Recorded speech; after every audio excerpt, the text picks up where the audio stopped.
You've probably heard a lot about tariffs in the last couple of years. But what are they really? And when countries impose them, who wins and who loses? Tariffs are essentially a tax on anything imported. Businesses that buy foreign goods pay this tax to their national governments.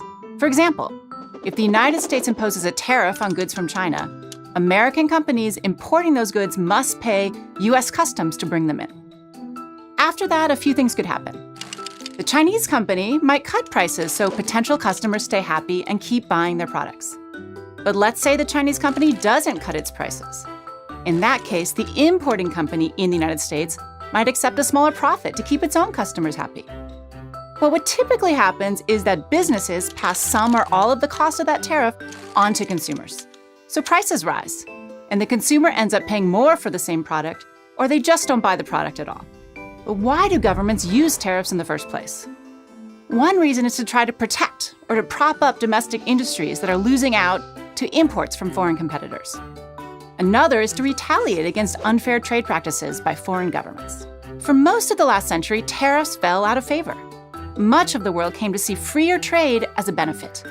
It boosted growth, it expanded consumer choices, it lowered retail prices, and the competition fostered and encouraged innovation. This made companies more efficient. It also made them more profitable.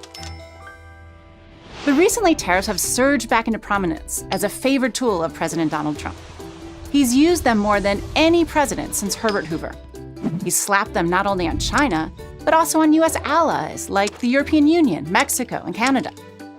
These tariffs mean U.S. producers that import materials or parts, they have to pay more. That makes their products more expensive. And that leads to fewer sales and more job losses. Tariffs also invite retaliation, which has led to reduced exports. Take China. The United States is China's biggest trading partner. It imports more than $500 billion in goods every year. Americans buy iPhones, clothing, washing machines, and much more. But the U.S. also exports $120 billion a year to China. These are things like aircraft, machinery, and soybeans that all head east. So after President Trump imposed tariffs on $250 billion worth of Chinese goods in 2018, China responded with tariffs on U.S. goods. This led to a drop in U.S. exports to China. And predictably, bilateral trade between the two giants fell.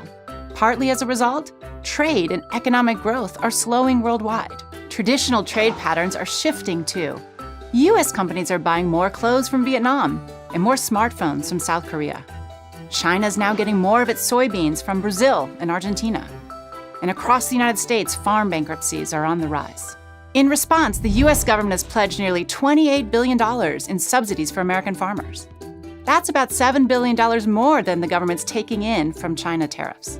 So yes, tariffs offer a potent weapon for countering unfair trade practices. But tariffs also raise cost for local companies. This leads to lower demand for their products, it reduces their sales abroad, and it costs jobs and profits. It also unsettles global markets. So in the end, who pays for tariffs? As we've seen, it's usually you, the consumer.